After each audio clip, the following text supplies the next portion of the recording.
तुझी परिस्थिती कशी होती, अचानकच तुझ्याकडे 50 लाखाची गाडी कशी येते, अचानकच तुझ्या शरीरावर 100 तोळ्याचं सोनं कसं येतं, ह्या सगळ्या गोष्टी हे प्रश्न निर्माण करणार आहेत. कारण की शरद कोळीचा धंदा म्हणजे काय, सकाळी झोपेतनं उठलं की लोकांना फक्त ब्लॅकमेल करणं आणि तोड्या करण्याचं काम या शरद कोळीच्या माध्यमातून होत आहेत. आता तर त्याची सत्ता नाहीये, कुठेही त्याचं कुठेही काही नसल्यामुळं आता त्याला एकच पर्याय आहे, त्याला एकच धंदा आहे, तो म्हणजे मंत्री लोकांना आणि महाराष्ट्रातील एका चांगल्या लोकांना बदनाम करून त्यांच्याकडनं आपली मनीषा कशा पद्धतीने प्राप्त करता येते अशा पद्धतीचं काम त्याचं या महाराष्ट्रामध्ये चालू आहे.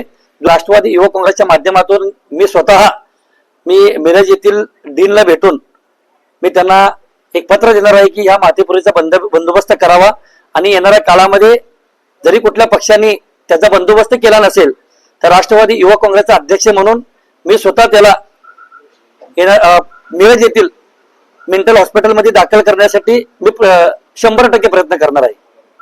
सगळ्यात महत्वाची भूमिका अशी की संपूर्ण महाराष्ट्राला माहित आहे की उभाटा गटाचे जे काही नेते म्हणून जे मिरवतात संपूर्ण महाराष्ट्रामध्ये, तो म्हणजे शरद कोळी हा महाराष्ट्रातला सगळ्यात बिनडोक माणूस आहे. हे महाराष्ट्राला कळून चुकलेला आहे.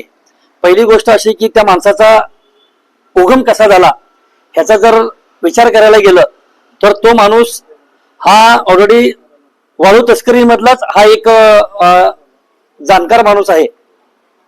मी तुम्हाला अजून एक महत्वाची भूमिका तुम्हाला सांगू इच्छितो की शरद कोळी आतापर्यंत ज्यावेळेस त्यांनी उद्धव बाळासाहेब ठाकरेंच्या पक्षामध्ये प्रवेश केलेला आहे तेव्हापासून त्यांनी फक्त बिनबुडाचे आरोप करणे, आपल्याला कशा पद्धतीची प्रसिद्धी मिळू शकते आणि एखाद्याला कशा पद्धतीने लबाड बोलून आपण आपलं राजकारण या महाराष्ट्रामध्ये थोपवू शकतो अशा पद्धतीचा विचार मनी धरणारा नेता म्हणजे शरद कोळी आहे.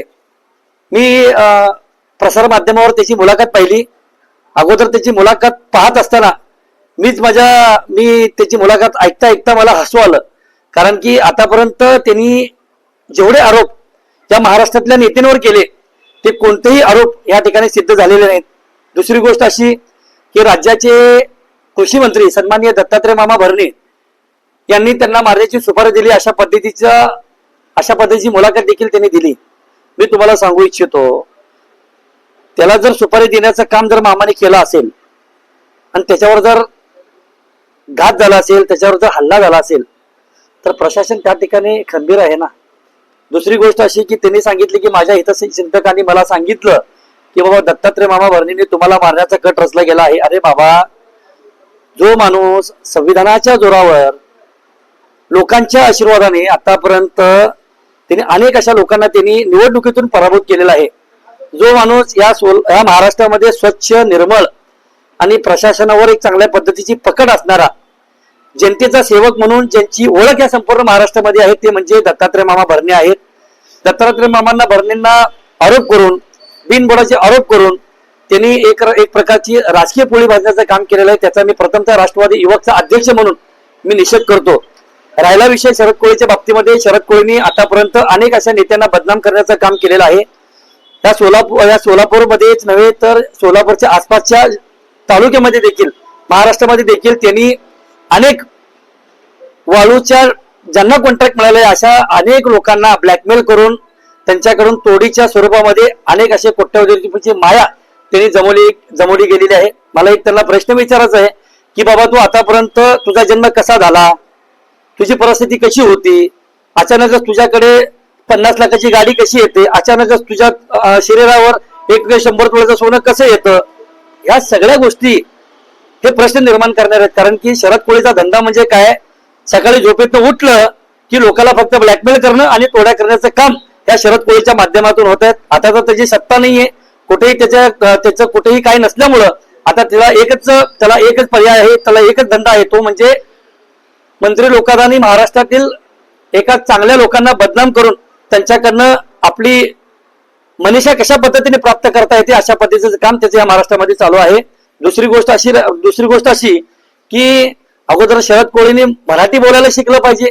अरे बाबा, तू एखादी मुलाखत देत असताना तुझ्यावर संपूर्ण महाराष्ट्र असतो, नेमकं तू मराठीमध्ये बोलतो का उर्दू मध्ये बोलतो का तमिळ मध्ये बोलतो का नेपाळी मध्ये बोलतो, हे शब्द तुला या संपूर्ण महाराष्ट्रामध्ये कळत नाहीयेत. उठले की उठ की सूट कुणावर बी आरोप करायचं आणि गुन्हेगाराचे आरोप करून आपलं मार्केट कशा पद्धतीने वाढवता येईल अशा पद्धतीचं काम करायचं. त्यामुळे हे काय जास्त दिवस चालणार नाहीये, कारण की उद्याचा दिवस म्हणजे आज आम्ही त्यांची मुलाखत पाहिलेली आहे. उद्या राष्ट्रवादी युवकचा अध्यक्ष म्हणून आम्ही सगळे राष्ट्रवादीचे युवक पदाधिकारी आम्ही लेखी स्वरूपामध्ये उद्या पोलीस स्टेशन मध्ये जाऊन शरद कोळीच्या विरोधामध्ये, दुसरी गोष्ट त्यांनी जो नंबर सांगितलेला आहे त्याला ज्याचा नंबर आला होता की त्यांनी त्याला सांगितलं की तुम्हाला दत्ता मामांनी मारण्याची सुपर दिलेली, यांच्या बाबतीत मी देखील गुन्हा दाखल करण्याची आणि त्यांची चौकशी होण्यासाठी आम्ही राष्ट्रवादी युवक काँग्रेसच्या वतीने त्या ठिकाणी उद्या FIR दाखल करणार आहोत. पोलीस संरक्षण मागितले त्यांच्याकडे आता सध्या आहे, अतिरिक्त पोलीस संरक्षण मागितले. अहो त्याला शेजारचं कुत्र देखील ओळखत नाहीये, शेजारचे लोक देखील त्याला वैतागलेले आहेत. त्याचा आवाज त्याची लबाडा बोलण्याची पद्धत हे सगळं बघून आहे ना, मला असं वाटतं की त्याला खरी पोलिसाची संरक्षणाची तो गरज म्हणून जो महाराष्ट्रामध्ये आटापिटा करतोय. खरं तर आज तरी ह्या सोलापूर शहरामध्ये, जिल्ह्यामध्ये, महाराष्ट्रामध्ये कुठेही वावरत असताना सामान्य जनता त्याच्याकडं हा कुठं तर सायको आहे, माती फिरू आहे, हा कुणावर तर हल्ला करू शकते म्हणून आज त्याची म्हणजे महाराष्ट्रामध्ये असा समज झालेला आहे. आणि दुसरी गोष्ट त्याला बघा, मला सगळ्यात महत्वाचं तुम्हाला सांगायचं आहे की त्याचे कोणी शत्रू नाहीयेत. त्याची शत्रू त्यांनी स्वतःहून अंगावर ओढून घेतलेले आहेत. कारण की तुम्हाला माहित असेल तर तुम्हाला मी सांगू इच्छितो, अनेक अशा गावगुंड लोक, दरोडेखोरांसोबत त्याचे संबंध आहेत. त्या दरोडे लोकांसोबत त्याची पार्टनरशिप मध्ये धंदे चालतात. जर त्या ठिकाणी जर त्याच्या मनासारखी जर भागीदारी नाही मिळाली की त्यांना तो मीडियाच्या माध्यमातून, खोटं बोलण्याच्या माध्यमातून, मी तुमच्यावर खोटे गुन्हे दाखल करण्याच्या माध्यमातून अशा पद्धतीचे आरोप तो करतो. म्हणून त्याचे शत्रू त्यांनीच निर्माण केलेले आहेत आणि प्रशासनावर देखील तो दबाव आणण्याचं काम करतो. तहसीलदार असतील, प्रांत असतील, कलेक्टर असतील किंवा पोलीस प्रशासनातील उच्च पदस्थ अधिकारी असतील, यांना देखील ब्लॅकमेल करण्याचं काम शरद कोळीच्या माध्यमातून होतं. त्यामुळं येणाऱ्या काळामध्ये विश्वरत्न डॉक्टर बाबासाहेब आंबेडकरांच्या संविधानाचा पेन त्याच्यामध्ये घुसल्याशिवाय राहणार नाही, हा मी तुम्हाला शब्द देतो. त्यांनी असं देखील आरोप मांडला आहे, तुम्ही मागील 2-3 महिन्यापासून मंगळवेढा तालुक्यातील वाळू उपसा जे सुरू आहे त्याच्यामध्ये राष्ट्रवादीच्या बड्या नेत्यांचे भरणेमामा असतील किंवा अन्य लोकांचे सहभाग आहे असा आरोप केलेला आहे. व्हायरल रेकॉर्डिंग असेल किंवा FIR दाखल करण्याचा अर्ज दिलेला, हे सगळं खोटं आहे का? बघा, त्यांनी अर्ज केलेला आहे. त्याच्यामध्ये तो अर्ज केला म्हणजे मी देखील उद्या जर माझ्या घरापासून किंवा माझ्या आजूबाजूच्या शेजारी एखाद्या मध्यरात्री देखील एखादी मुरुमची गाडी जात असेल किंवा वाळूची गाडी जात असेल आणि मी जर विनाकारण जर कुठल्या तरी एखाद्या मंत्र्याचं, कुठल्या तरी एका आमदाराचं, खासदाराचं नावातून जर अर्ज दिला असेल तर ते तितपत तथ्य असं पोलिसांना माहित आहे. आणि दुसरी गोष्ट अशी तुम्हाला एकच सांगू इच्छितो की त्याला घरामध्ये तो हसताना, खाताना, त्याला नेहमी आणि झोपताना देखील त्याच्या स्वप्नामध्ये राज्याचे कृषी मंत्री सन्माननीय दत्ता मामा भरणे येत असतील तरी फार मोठी शोकांतिका आहे असं मला वाटतंय. कारण की तुम्हाला एक सांगू इच्छितो की एखाद्याला बदनाम करणं हे मला उचित वाटत नाहीये. येणाऱ्या काळामध्ये त्याला त्याच्याच पद्धतीने जशा तसे त्याला उत्तर देण्यात येईल.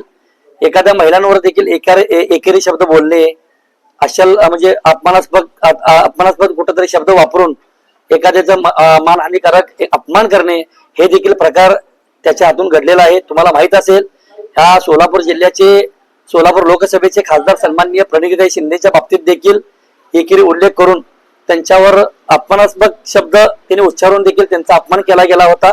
मला असं म्हणायचं की अशा लोकांना नाही का या सोलापुरातून हद्दपार केलं पाहिजे. आणि राष्ट्रवादी युवक काँग्रेसच्या माध्यमातून मी मिरज येथील डीनला भेटून मी त्यांना एक पत्र देणार आहे की ह्या मातेपुरीचा बंदोबस्त करावा. आणि येणाऱ्या काळामध्ये जरी कुठल्या पक्षाने त्याचा बंदोबस्त केला नसेल तर राष्ट्रवादी युवक काँग्रेसचा अध्यक्ष म्हणून मी स्वतः त्याला मिरज येथील मेंटल हॉस्पिटलमध्ये दाखल करण्यासाठी मी 100% प्रयत्न करणार आहे.